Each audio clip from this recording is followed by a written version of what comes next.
There's one piece of advice that I got early on in my career that changed everything. Early on, I was struggling. I didn't know what I was doing in my business. I couldn't make the sales. I didn't crush it in school. And I always felt, am I smart enough for this? Am I capable enough for this? Am I technical enough for this?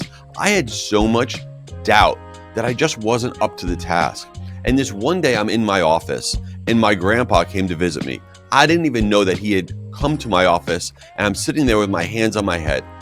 And I look up and there he is. And he goes, Jay, what's wrong with you? I said, I don't think I could do it. I don't think I can make the sales. I don't think I'm smart enough. I don't think I have the right background. And he looked at me and he said, Jay, stupider people than you have been able to do it. And it was as if this was the most important thing that one human said to another human. It instantly resonated with me. I said, you know what?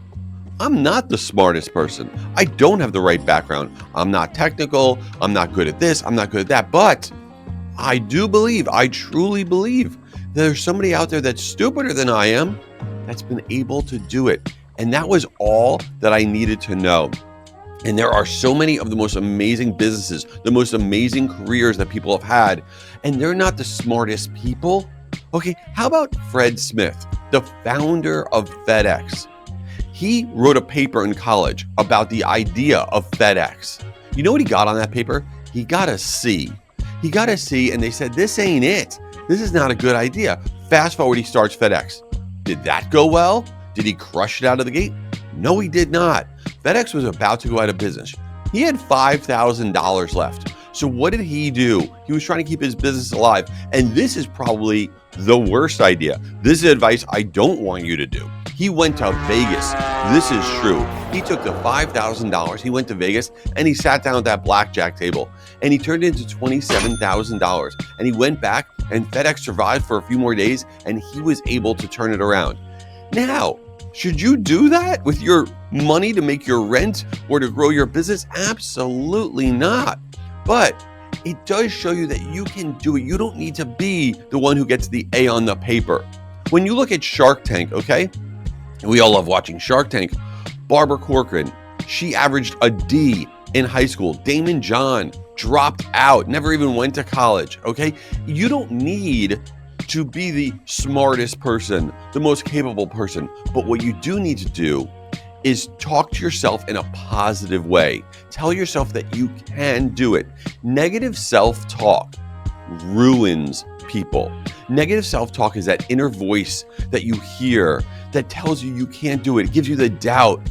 It gives you all that criticism of yourself.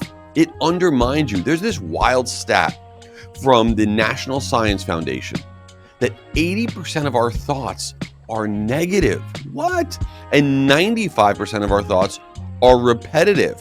So we're basically just repeating these negative thoughts over and over and over again in our mind. And what we are saying to ourselves is, I'm probably going to mess this up. I'm too young. I'm too old. I'm too awkward. I'm too soft-spoken. I'm too inexperienced. Meanwhile, there's somebody else out there right now who has the exact same traits that you do. All of those things that you are worried about, they have those exact same traits that you do, and they are the ones that are doing it, that are thriving, that are trying, that aren't scared to fail. And that is who we're going to go and beat, because stupider people than you have been able to do it. And I know that's a little bit rude. It is, but it's true. And when you realize this in your core, in your gut, you know what, you stand up and you say, well, I don't have the grades. I don't have the degree. My manager told me maybe I'm not capable of doing that. I've been held back. People have said negative things to me. I've said negative things to myself, but I'm done with that. Negative self-talk is over, and I'm going to go out there and crush it, because there is somebody out there that's stupider than me that was able to do it. Hey, appreciate you being here. Like and subscribe so you can check out all the content that we're putting out.